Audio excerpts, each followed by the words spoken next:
Right breaking news చూస్తున్నాం. కేంద్ర cabinet సమావేశం ముగిసింది. పలు కీలక అంశాలపై కేంద్ర మంత్రులు నిర్ణయం తీసుకున్నారు. పూణేలోని మెట్రో లైన్ ఫేజ్ 2 కోసం 3,626 కోట్ల రూపాయలను మంజూరు చేసింది.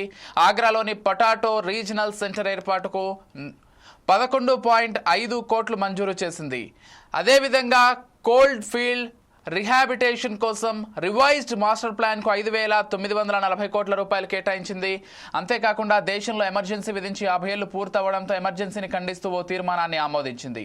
అత్యవసర పరిస్థితుల్లో ప్రాణాలు కోల్పోయిన వారిని స్మరించుకుంటూ మంత్రివర్గం 2 నిమిషాల మౌనం పాటించింది. మరోవైపు ప్రధాని మోదీ పౌర హక్కుల అణచివేత మరియు మీడియాపై ఆంక్షల పట్ల అసంతృప్తి వ్యక్తం చేస్తూ సోషల్ మీడియాలోనూ ఓ పోస్ట్ పెట్టారు.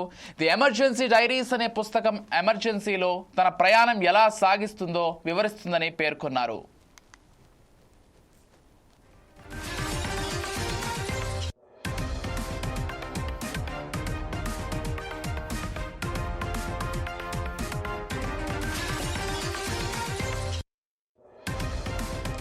రైట్, కేంద్ర కేబినెట్ పలు అంశాలకు సంబంధించి కొన్ని కీలక నిర్ణయాలు తీసుకుంది. పూణే మెట్రోకు సంబంధించి కావచ్చు, లేకపోతే ఆగ్రా పొటాటోకి సంబంధించి రీజనల్ సెంటర్కి కేటాయించినటువంటి నిధులు, అదేవిధంగా ఎమర్జెన్సీ